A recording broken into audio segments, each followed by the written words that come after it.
let's talk about something that might just change how you see, well, everything. Every single challenge you've ever faced. What if the biggest thing holding you back isn't out there somewhere? What if it's something you carry with you every single day? Just let that sink in for a second. Think about all those goals that feel just out of reach, or those habits you just can't seem to shake. What if it's not about bad luck? What if it's not the world's fault? What if the root of it all is right inside of you? And that powerful question is exactly what we're diving into today, using Brianna Wiest's incredible book, The Mountain Is You, as our guide.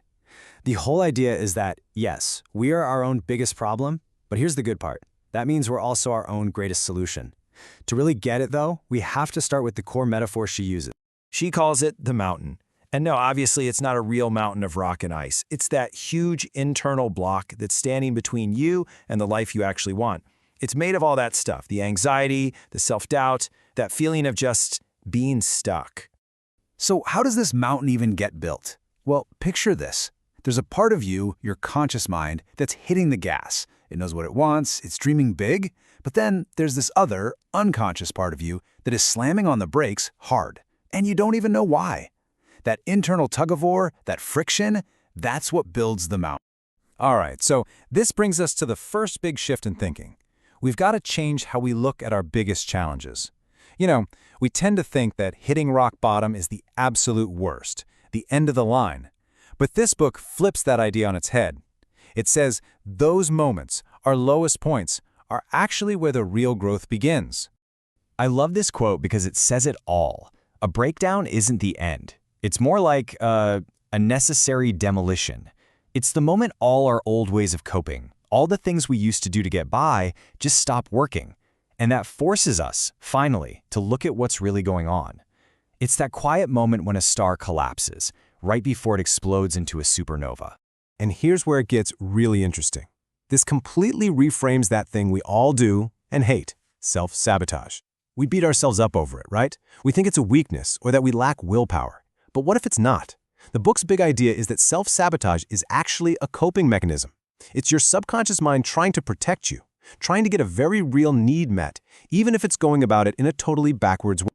Okay, so if it's a coping mechanism, what exactly is it coping with? To really understand our own personal mountain, we've got to dig in and look at the reasons why. Why do we keep getting in our own way? Let's break it down. So there are a few big reasons lurking under the surface. At the very heart of it, you're trying to meet a need you're not even aware of, usually for safety or some kind of control. Then you've got these huge, vague fears that you haven't really looked at, so you just worry about smaller stuff instead. There's also this outdated idea of who you are that you're clinging to, even though you've outgrown it. And maybe the biggest one of all, we just resist anything that's new or different. And that last point is so important. Get this, your brain isn't wired for happiness.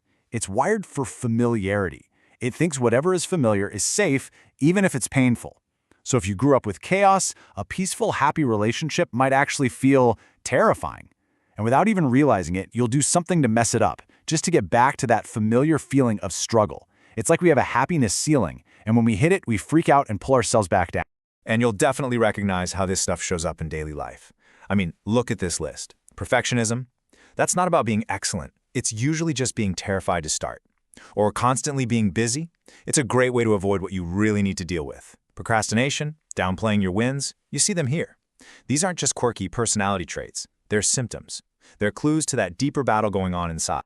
Okay, so we've got this giant mountain of self-sabotage, and it feels pretty overwhelming, right? So how in the world do you even start to climb it? Well, this is where things start to shift. This is the hopeful part. The book says we need to look at our emotional triggers in a totally new way, not as enemies to avoid, but as a roadmap. Think about it. Your triggers are like little messengers from your subconscious. You know those things that just set you off, that flash of anger, that pang of jealousy? They're not random. They are pointing like a giant flashing arrow directly at your unhealed wounds. They're showing you exactly where the work needs to be done. They are, quite literally, where your healing journey begins. And this is how you start to translate what those messengers are saying. It's a total perspective shift. So that anger you feel, it's not just you being aggressive. It's a signal that a boundary has been violated. That jealousy, it's not about being petty. It's a spotlight showing you something you deeply want for yourself. And regret, Stop looking at it as a failure. Look at it as your past self giving you crystal clear instructions on what to prioritize in the future. So, from now on, this is the one question you need to ask yourself. The most important question. The next time you feel that trigger, that heat rising in your chest, just stop for 1 second. And instead of just reacting, get curious. Ask yourself, okay, what is this feeling actually trying to tell me? This is how you take that trigger, which used to be a weapon you used against yourself, and you turn it into a tool. All right, so now we have the map. We know how to read our triggers. But a map doesn't get you up the mountain, right? You actually have to climb. All this understanding is great, but it's nothing without action. And there's a pretty clear path laid out for us. Step 1 is huge. You have to get out of denial and take total ownership of your life. No more blaming. Then, you start becoming a detective of your own mind, identifying your patterns, questioning those old beliefs. Now, step 3 is a game changer. You have to stop waiting to feel like it. You have to act first, and the feeling will follow. And finally, you rebuild trust with yourself, one small promise at a time. It's about progress, not being perfect. And this really redefines self-love, doesn't it? Because it's not just about face masks and feeling good. The greatest, most powerful act of self-love is looking at a life you're unhappy with and having the guts to say, nope, not anymore. It's about deciding you're worth more than your current circumstances, even if changing them is going to be hard. But let's be real for a minute. This kind of change, it comes at a price. Your new life is absolutely going to cost you your old one. It's going to cost you your comfort zone for sure. It might even cost you some friends or relationships that only worked with the old you. Not everyone is going to get it, and that's just the reality of it. But here's the thing to remember. What you're losing isn't a tragedy. It's more like shedding a skin you've outgrown. You're letting go of the things that were built for a person you're not anymore. You're clearing out the old stuff to make room for what's actually supposed to be in your life now. And that's really what this is all about. At the end of the day, you realize the goal was never to conquer the mountain. You were never fighting something out there.